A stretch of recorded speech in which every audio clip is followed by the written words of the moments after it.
convosco. Ele está no meio de nós. Proclamação do Evangelho de Jesus Cristo segundo São Marcos.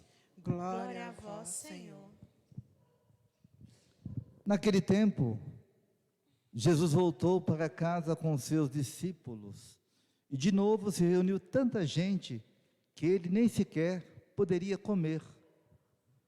Quando souberam disso, os parentes de Jesus saíram para agarrá-lo, porque diziam que estava fora de si. Os mestres da lei, que tinham vindo de Jerusalém, diziam que ele estava possuído por Beelzebu, e que pelo príncipe dos demônios, ele expulsava os demônios. Então Jesus os chamou e falou-lhes em parábolas. Como é que Satanás pode expulsar a Satanás? Se o reino se divide contra si mesmo, ele não poderá manter-se. Se uma família se divide contra si mesma, ela não poderá manter-se.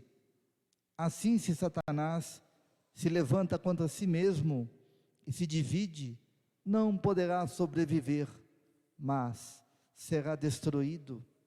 Ninguém pode entrar na casa de um homem forte para roubar seus bens sem antes o amarrar. Só depois poderá saquear sua casa. Em verdade vos digo, tudo será perdoado aos homens, tanto os pecados como qualquer blasfêmia que tiverem dito.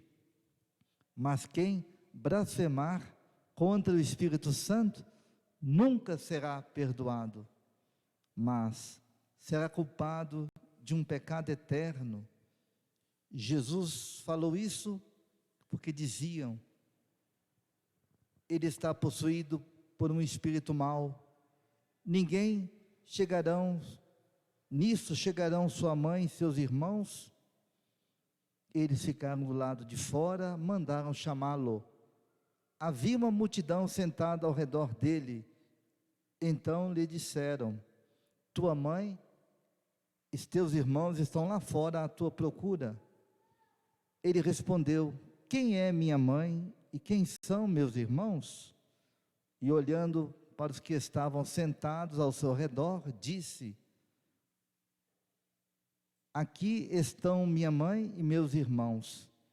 Quem faz a vontade de Deus, esse é meu irmão, minha irmã e minha mãe. Palavra da salvação. Glória a vós, Senhor.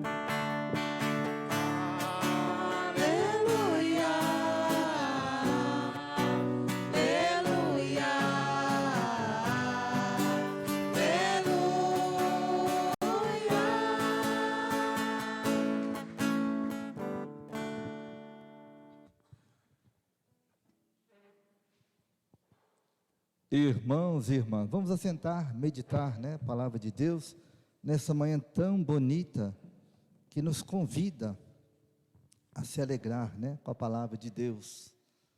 Aquele, porém, que blasfemar contra o Espírito Santo, nunca será perdoado. Hoje, ao ler o Evangelho do dia, não saímos do nosso assombro. Os escribas, vindo de Jerusalém, veem a compaixão de Jesus pelas pessoas e o seu poder que atua em favor dos oprimidos.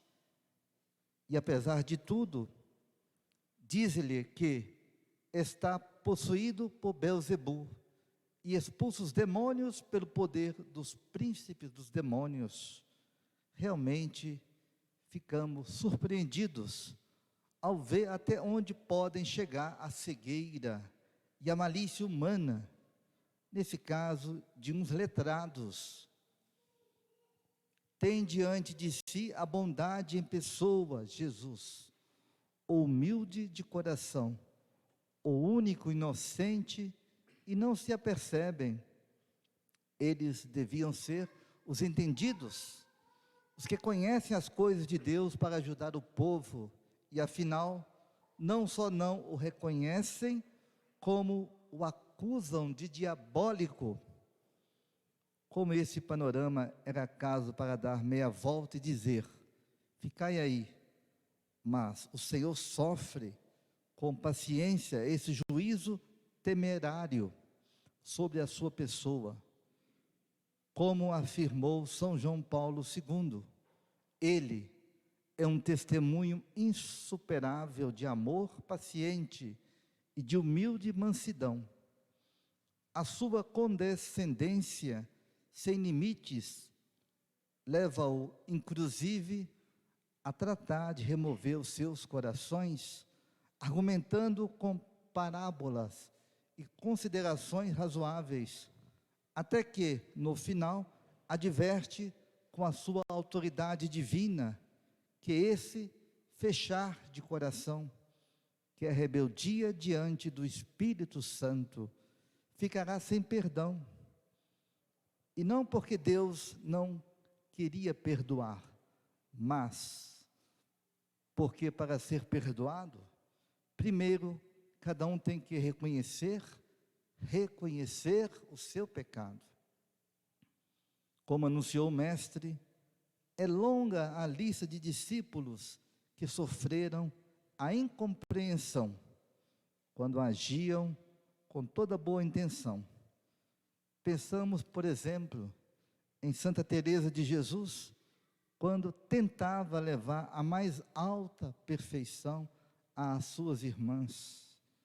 Não estranhemos, portanto, se no caminhar aparecerem essas contradições. Serão indício de que vamos no bom caminho. Rezemos por essas pessoas e peçamos ao Senhor que nos dê resistência e fortaleza para assim caminhar, nesse amor de Cristo. Glória ao Pai, ao Filho e ao Espírito Santo. Como era no princípio, agora e sempre. Amém. Creio em Deus Pai,